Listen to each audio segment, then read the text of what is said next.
We're delighted to be here with the architect, the urban designer, the planner, the educator, the theorist, and my close friend who is like family, Moshe Safdie. Hi, Moshe. Hi, Mishi. Hi.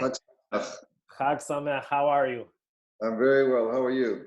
We're pretty close to each other physically, but it seems like we have to communicate via the computer.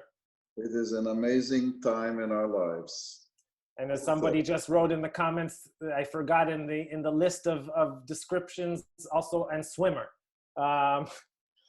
So I haven't swum in 7 weeks. But you got a treadmill, right? I got a treadmill. Right. A bike. A bike, a stationary bike. So, Moshe, I'm sure you'll be very, very happy to learn before we jump in that this event, which, as you know, is part of a long day in which we've talked to fascinating people from all kinds of walks of life, is sponsored by the Harvard Hillel, and Moshe is smiling, but perhaps everyone else doesn't know that the reason that Moshe is smiling is that Moshe designed the Harvard Hillel. Moshe, can you just talk a minute about the Hillel? It's an interesting coincidence. Moshe, can you tilt your screen a little bit down so we can see your face better? Great. Yes. That good? Yeah. So as I went for one of my long walks that I do these days, I went by Harvard Hillel yesterday. I was checking out the wisteria to see how it's growing and looking forward towards the spring. Well, it sits there like it's always been there. It kind of, I try to make it really belong to the Harvard campus, to the vocabulary of Harvard Square. And you could walk by it and not think it's even a contemporary building. At the same time, you pretty well know it's a contemporary building. Right. So, Moshe, you were born in 1938 in Haifa. A long time ago. Your father was from Aleppo. Your mother's from Manchester, but from a family who also came originally from Aleppo, a textile family.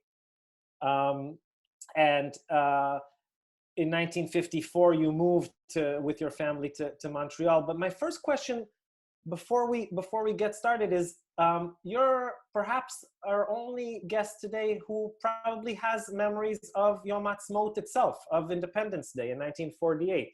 Can you share those memories? Yeah, I have a very vivid memory because I was 10, and we lived on Har HaKarmel on the mountain. But the big event was down at City Hall, where there was a big space, a piazza kind of, and thousands of people were going there. They had arranged all kind of loudspeakers all over the place so that we would hear Ben-Gurion reading the Declaration of Independence. And I think back, here we were 10-year-old, like we were in grade 4. And off we went on our own without our parents. What was a long way down, almost 250 steps to Hadar HaKarmel. And we were all as a gang of the school, the Tzofim, listening to Ben-Gurion on the loudspeakers amongst thousands of people. It was extraordinary. I remember it so vividly. What did you feel? Well, I felt, I was a kid. Obviously, we lived the War of Independence that had begun a month before. We lived the Battle of Haifa, which had occurred before the Declaration of Independence. We felt extraordinary kind of pride and a happening. And I don't remember if I had tears. I probably didn't have tears, but I was extremely, extremely moved. So, Moshe, your career really began in Canada. Your master's thesis years afterwards started to morph into what would really launch your career, which was, of course, Habitat for the Expo 67, and you've, you know, won every possible prize and medal and honorary degree throughout your career, and you've, you know, you've given the world seminal buildings all over the place, in Punjab in India, and the National Gallery in Ottawa in Canada, and in the Salt Lake City Public Library, and the Marina Bay Sands. We were just talking to Nas Daily. I don't know if you know Nas, but he creates minute-long videos that have tens of millions of viewers around the world. And he lives in Singapore. And you've, as I said, you really shaped Singapore in the last 10 or 15 years, completely transforming Singapore. And the Crystal Bridges Museum of American Art in Arkansas, and the Peabody Essex Museum here in Salem, and we'll get later on to Israel, but on and on and on and on. But actually, I don't want to talk to you about any of that. I want to talk to you about Haifa.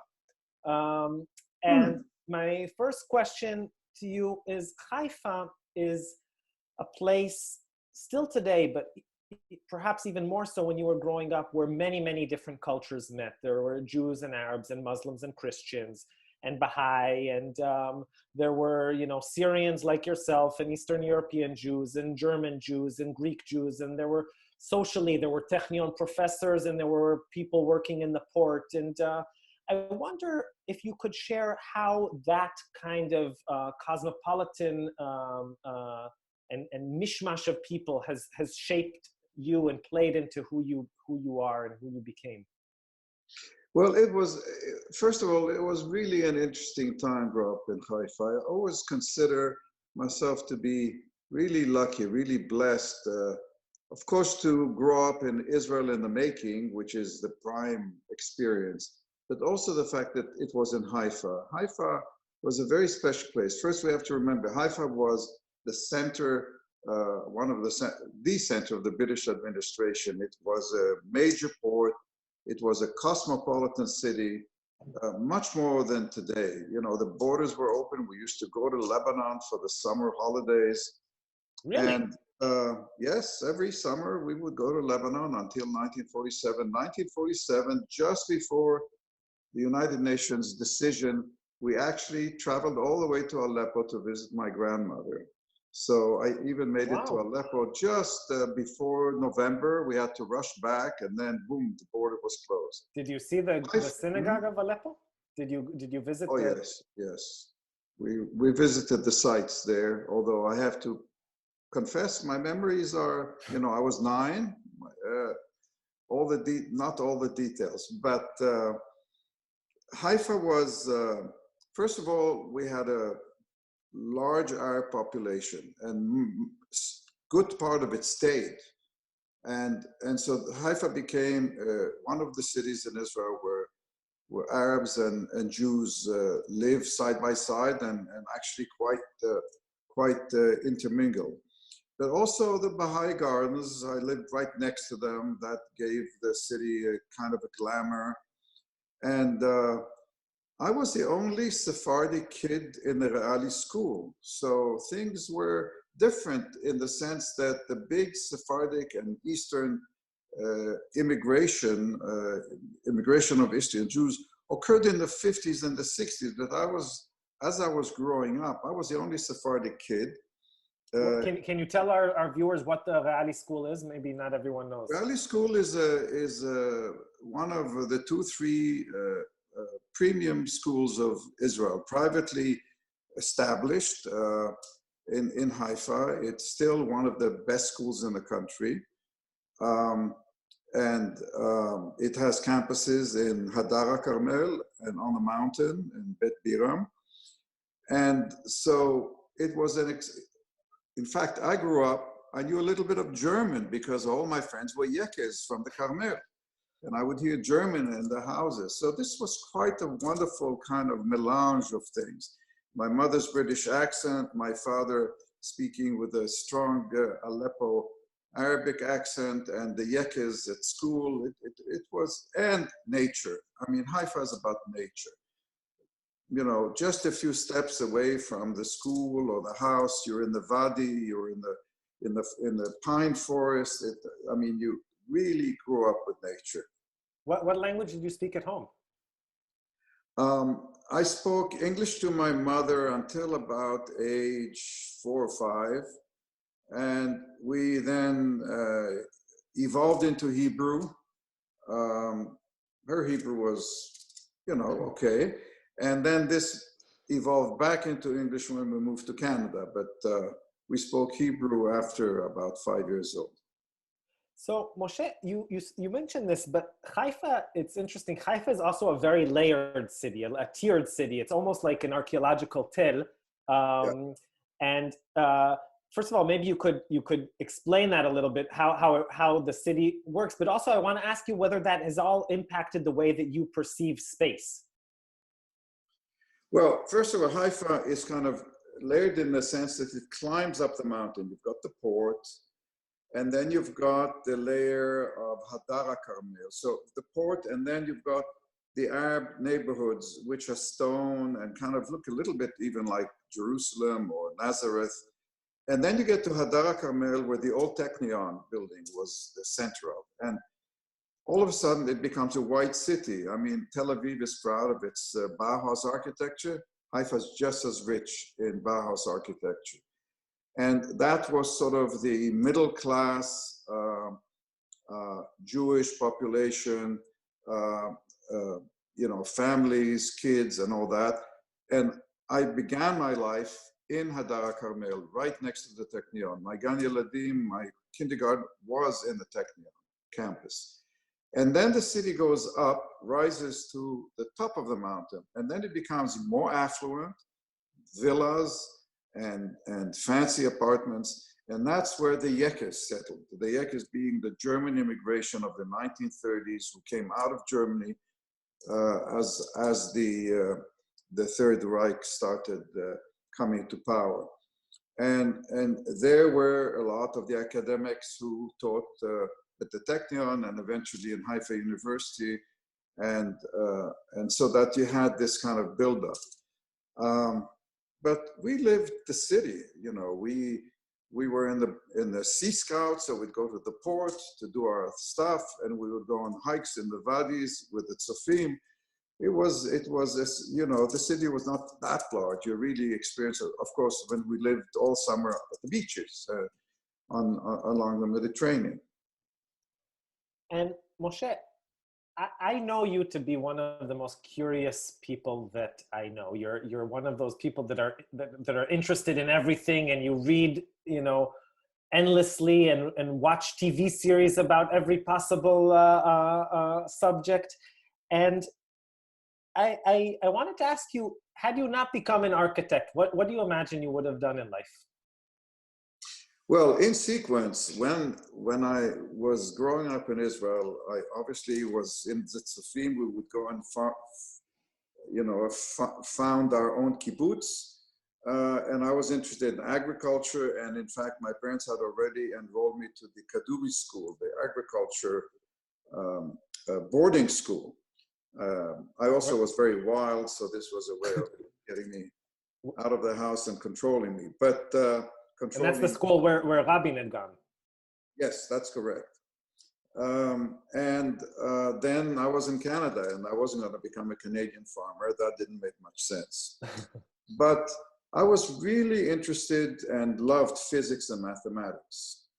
And when I had an aptitude test at high school in Canada when I arrived, it showed strong in mathematics, strong in art, suitable for architecture. So I ended up an architect, but I could have easily been a physicist or a chemist, but I think a physicist or maybe a biologist. I have my kind of love of science, and I devour it to this day. However, I've also fantasized that a very similar kind of activity as architecture must be being a film director. It has this kind of, you work with big teams of cameramen and art directors and script writers, and you bring this whole thing together with a kind of a vision, which is basically what we do as architects. It's too late now, I'm 81, but I fantasized about it. What kind of films do you think you would have made? Oh, I have no idea. Good ones, I hope. Moshe, you know, it's the middle of the night already in Israel. However, before he went to sleep, my beloved brother sent me Oren sent me a question to ask. And I wanted to ask you, so of course, a significant part of your career has been in Israel. You've designed Yad Vashem, you've designed Ben Gurion, the new Ben Gurion airport, you've designed the Hebrew Union College campus, the Mamula, you were the planner of the city of Modi'in, and on and on and on. There's your fingerprints everywhere in Israel. And Or wanted to ask, and this is something that I actually had never thought about, and I'm very interested to hear what you say. If you can say something about the difference between Jewish and Arab architecture in Israel, and whether that's changing, and if so, how and why? There is a major difference in how we build and how we design as communities. I mean, the Arab tradition begins with the villages and towns of Palestine, and I would call it vernacular architecture. The root of it is an architecture that evolves. I mean, you think of Palestinian villages, you can think of Greek villages and towns, you can think of Italian hill towns. They're all part of a tradition of vernacular architecture. Now, much of this is gone. I mean, you go now to towns and villages like Abu Ghosh, and here and there you see remnants of the stone domed architecture of the vernacular. But still today, when they build villas and apartment buildings in the Palestinian cities and villages, it is immersed in this tradition. Each one designs their own house, they add to it, it's piecemeal, it's not big compositions, and therefore even as it's sometimes contemporary and you might not like the individual details, you feel that scale, that broken up scale, that relationship to the topography. It feels part of the land. And we come out of a different tradition. The European tradition is you plan on a big scale. Dozens of buildings might be built at one time and to the same design, which is what the shikun is all about. You design one building and you go bam, bam, bam, bam, bam, and you get a very bureaucratic feeling, housing project, impersonal. And we have never embraced or absorbed the Middle East tradition of the vernacular, unfortunately, even to this day. And hence you see these enormous differences, and particularly you feel them when the densities increase and you go and look at the new towns and the new developments in Rishon LeZion, in Bat Yam, in Bet Shemesh, and you see the contrast between the scale and the density and this sort of regimented architecture that we tend to build.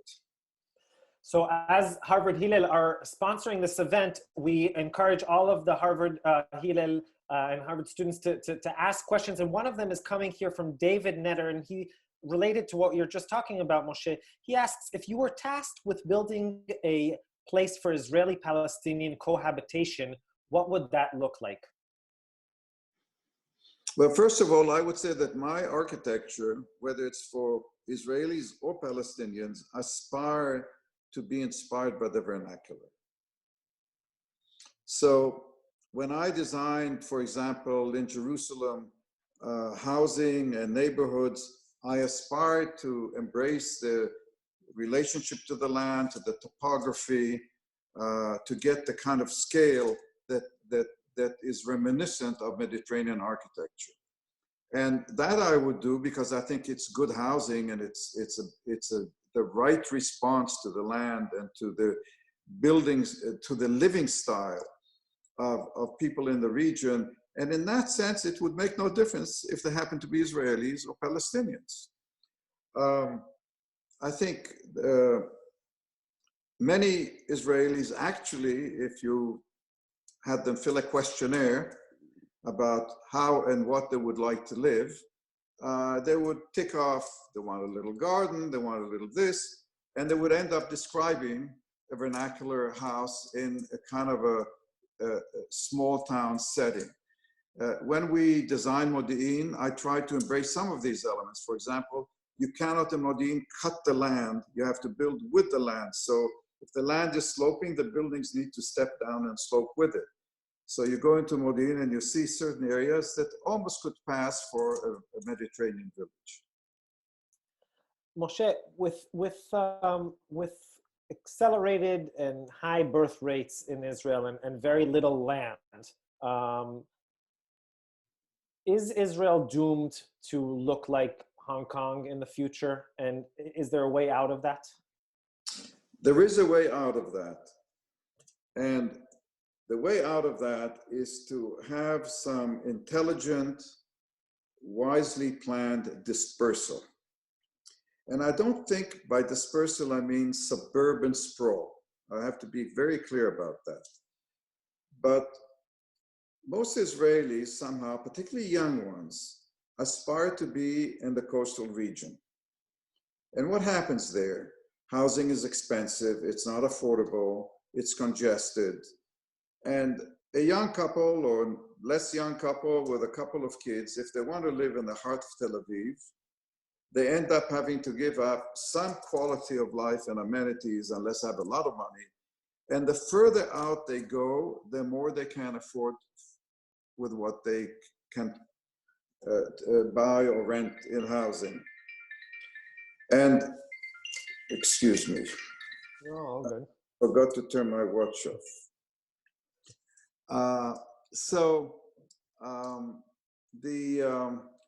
I think the solution is to really invest in transportation. I mean, rapid transportation, bullet trains, sounds fantastic because we don't even have the slow-moving trains working so well. But if we created a network of transportation where you could live in the northern Negev, or you could live in the Galil, and you could have employment there, or you might not have employment there. That depends. Jobs are all over the country. And you could have the quality of life, and still you have Tel Aviv and so on accessible to you, and the entertainment and the cultural life. Then I think people will be much more likely to opt for the better quality of life, closer to nature, more open space, because they have access. And I think the Chinese are learning that. Singapore is a master at it. Singapore is a small island, more dense than Israel. And they build fairly dense housing, but with a lot of open space in between. And the key thing is they first build the transportation. In that case, an amazing network of subways and MRTs. And then they come and they build the housing development and the neighborhoods and the towns, so that they're already hooked and linked to employment, to entertainment, to the airport, to anything that people might, to hospitals, anything that people might need. And so the key is to really make infrastructure, and particularly rapid trains, etc., part of the country's network. That will change everything. Little did we know that on this Yom Ha'atzmaut we'd be featuring Singapore so much, but actually we were just hearing from Nas just earlier also about the social mingling within living quarters in Singapore, and how that's a policy. It is part of the policy. It's admirable that early in the history of the state of Singapore, they had race riots. And they recognized that they're sitting on a time bomb with Malaysians and Indians and Chinese as a dominant group, and many other groups. And it became the policy, affirmative action, hiring everywhere, language, recognizing the language of all the minority groups, and mixing people by design in all the housing neighborhoods. There are not segregated single ethnic group neighborhoods in Singapore. They're not allowed. Moshe, now extend that to Israel, and who knows where that will take us. Very far.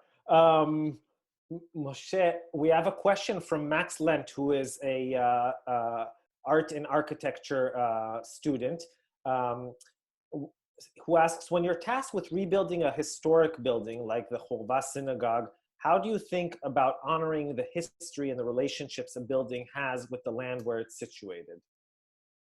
Well, I think Chorva is an interesting example because we have two. Can you explain a little bit what that is? The Chorva synagogue was the largest synagogue built in I believe it was in the 18th century, end of the 18th century, in the old city, in the walled city, in the Jewish quarter of the walled city of Jerusalem.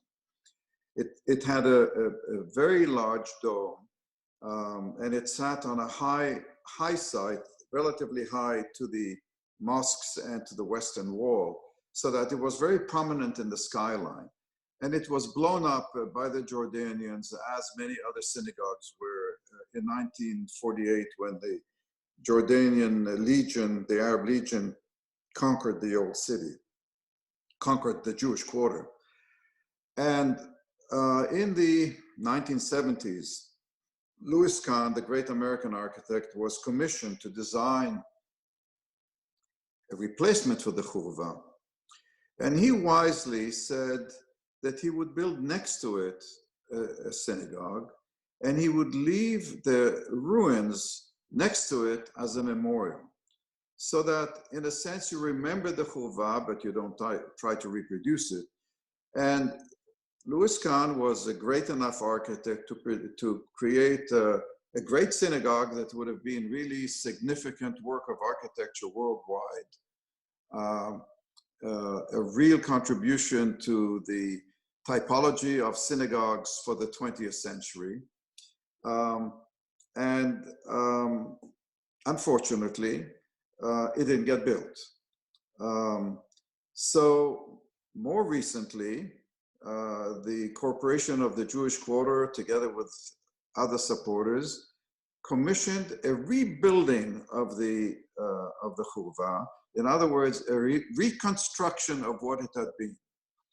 It's tragically unsuccessful because it doesn't have the patina, and it does not have the history, and even it just looks unauthentic. It looks artificial, and it is kind of a cop-out, because if something was destroyed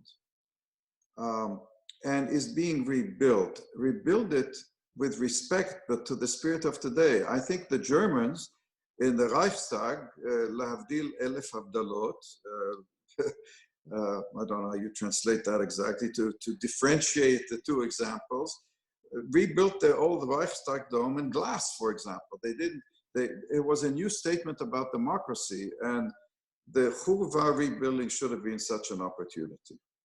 Mm-hmm. And a related question from Michelle pertains to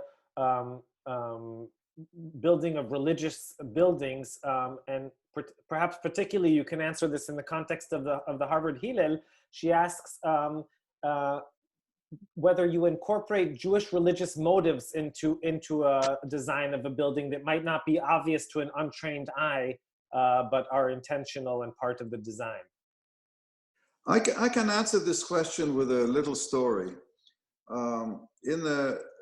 Right after the 6-Day War, I was commissioned to rebuild Yeshivat Porat Yosef in the old city, which included a synagogue and a Bet Midrash. And I worked with the tradition of stone architecture, but introduced contemporary construction of precast lace-like internal structure with translucent domes. And the rabbis were not satisfied, and they said, what about some stained glass windows? And I said, stained glass windows, that's a Christian tradition. You have to have images. And they said, oh no, make them abstract. But then they were not satisfied still, and they came in and said, why don't you carve a candelabra on the outside? So, this is a synagogue. People should know it's a synagogue.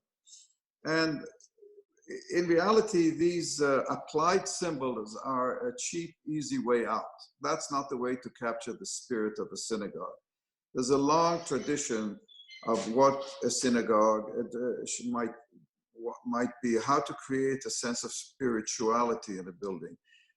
It's about light. It's about manipulating light. It's about a sense of the serene. And it's very hard to give a menu how you achieve that, but it's certainly not by using symbols which are familiar, Magen David, the candelabra, Luchot Abrit, the tablets, and making these tell you this is a synagogue. That's not the way to create spirituality. So Moshe, I wanna switch gears a little bit and ask you about your identity. You're often described as a Canadian Israeli architect. Israeli American, depending on the mood. Yeah. Right. But of course, for decades now, you've lived in America. But in many ways, you're both extremely local, extremely Israeli, and extremely global. You've designed mosques, you've designed buildings in countries which I imagine as a boy growing up in Haifa, you could have never even imagined visiting. I know how much time you spend flying around the world, visiting and sites and construction sites. And I want to ask you, and this also ties into a nice question from Rebecca. You, more than anything, I think you're a storyteller, and you try to tell stories through your buildings. And I know that you take a lot of time and effort to research the historical context of the places in which you design and the cultural sensitivities. And how is your own architectural style informed by your background? It's a good and difficult question. It's not a question easy to answer, because you come from a cultural tradition and it becomes part of you. Cultural and visual tradition becomes part of you. For example, I think I'm a different architect by being a mixture of East and West, Alepian, Halabi family on one hand, and educated in the West on the other. So that mix informs me as an architect. And at the same time, I'm an observer, I'm a reader of the cultures. I have deep respect. When the Sikhs invited me to design the National Museum, apart from the controversy, why are you, to the Prime Minister of Punjab, why are you bringing us a Israeli Canadian Jew? What does he know about Sikhism? Which was a fair question. I really felt I need to capture the essence of Sikh traditions. I listened to Sikh music. I had scholars teach me the essence of the religion. I'm not a scholar in their religion, but I know much about it. And I absorbed the way they live and their stories, because it was essential to try and make a building that feels quintessentially Sikh. And in fact, now that it's open, the building is now 7 years old, or no, 10 years old. It's become a place of pilgrimage, because the Sikhs identify with it as theirs. And that is, to me, the greatest compliment, because it means that I've captured the essence of their spirit in such a way that they can identify with. Now, this is tricky, because if you do it superficially, it becomes pastiche. We all know about Middle Eastern, Western architects building in Abu Dhabi or Dubai and putting a few arches and little domes, and they think they've done their homework. It's much deeper than that. But I think my own upbringing, being East and West, even in Israel, I always feel part of all the traditions. Both traditions have put me in a strong position to be an observer of culture and a kind of decipher, for which I feel very fortunate. Moshe, we have a question from one Josh Berger in London, who you might be familiar with, my brother-in-law, who asks, who are or is the architects or architect, classical or modern, who has most inspired you? Who most inspired me? Well, first of all, in terms of contemporary architecture, talking 20th century, certainly Frank Lloyd Wright was a major influence. And my mentor, Louis Kahn, for whom I apprenticed and worked for, also was very inspiring. And to a certain extent, Le Corbusier, although I had a love-hate relationship with him because I didn't agree with some, but was inspired by other. I think his city planning thoughts were not successful, but he was nevertheless a great architect. When you go to history, it's like, you know, it's a wide array of possibilities. I mean, for example, I'm more inspired by Gothic than by Renaissance architecture. I can go into that. It's a complex question. But if I really had to answer what inspires me systematically the most, I would say it's studying and understanding design by nature. That in a sense, by observing how nature designs through evolution, not only through evolution of organic form, but even how nature designs the inorganic world, the systemic building blocks of nature and the evolution of forms, organic forms, in terms of natural selection. When you really deeply understand that, you understand what the job of an architect is. So actually that leads perfectly to another question from a listener. What is your advice to an aspiring architect? I'd say, first of all, you need to be very passionate because it's a difficult profession.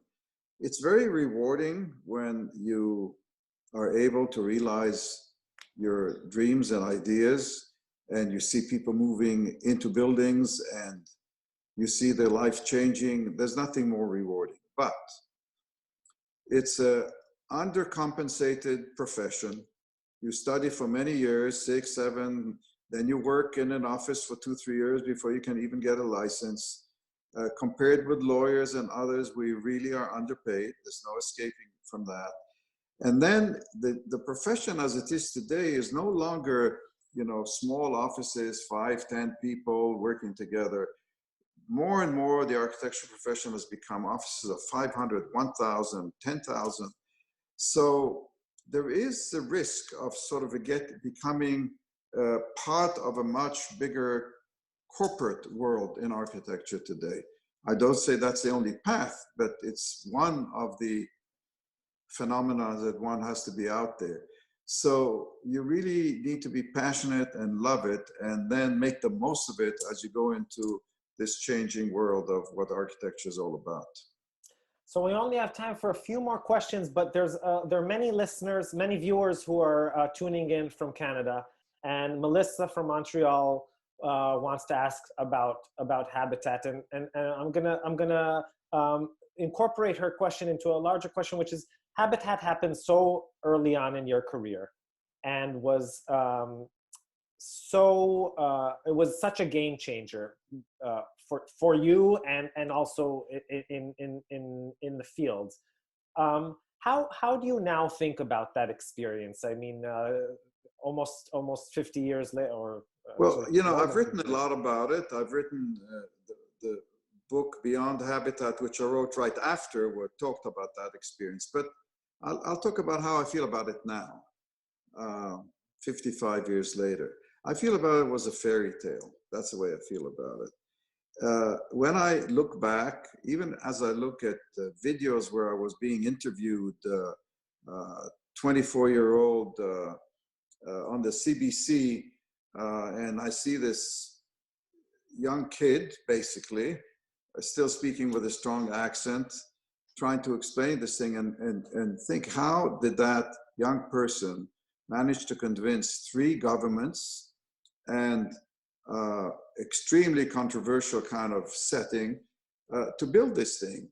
And how did that person, with a very inexperienced young group of architects that were gathered, which was my office at the time, managed to build such a sophisticated building, so carefully detailed, that 50 years later, it's standing there and doing very well. And I have no answer. I just feel it was a fairy tale. But I do feel that the attitude and the openness of people in Canada at the time to somebody young and inexperienced coming with an idea was unique. I'm not sure it's still there today, but think of it that the civil servants who run Expo, the head of the Corps of Engineers of the Army, and the head of a major construction company, and the politicians involved would give license and the opportunity to realize an idea from somebody who has never built a building and so inexperienced. And that, I think, talks about their courage and their idealism, which I think is a testimony to the spirit of Canada in 1967. So we have many questions, but we're just going to take one more from the audience, and then I have my final question. Moshe, one of your big projects in Jerusalem was Mamula. And Mamula, for those who don't know, is part of a really massive development, which you had previously designed the HUC campus, which is adjacent, and Mamula was in the past a ma'abara, a neighborhood that was essentially demolished, and you got to re-envision an entire section of Jerusalem, and it's a very important section of Jerusalem also because it's right in the heart of town, and it's right near the Jaffa Gate, and it was an extremely complicated and challenging project over so long. And what's most apparent, I think, for anyone walking in Mamula today is, and you know, since both of us are Jerusalemites,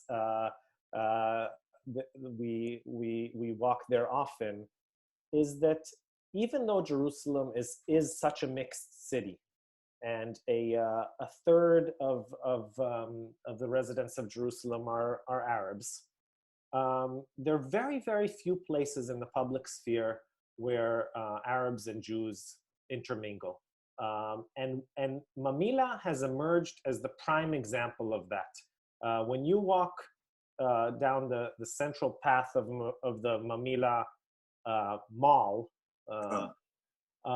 you feel differently than walking down any other street in Jerusalem. Jaffa Street, which is right next to it, or Gaza Street, or Agron Street, or King David Street, or any other street doesn't feel like Mamula. There's something about that walkway that invites different people, Haredim and Arabs and secular Jews and tourists and every possible segment of the population to live together in a city. And I wonder how I'm sure you thought a lot about that, but what kind of elements make that happen, make that possible? Well, first of all, it's not that I thought about it. It was the reason I devoted 40 years of my life to it. When I was asked first to do a master plan for Mamula in '72, I recalled that in the old days, when Arabs and Jews and Christians and Muslims and Armenians lived in the old city, there was one place where they came together, which was the markets. They had quarters, but they came together in the markets.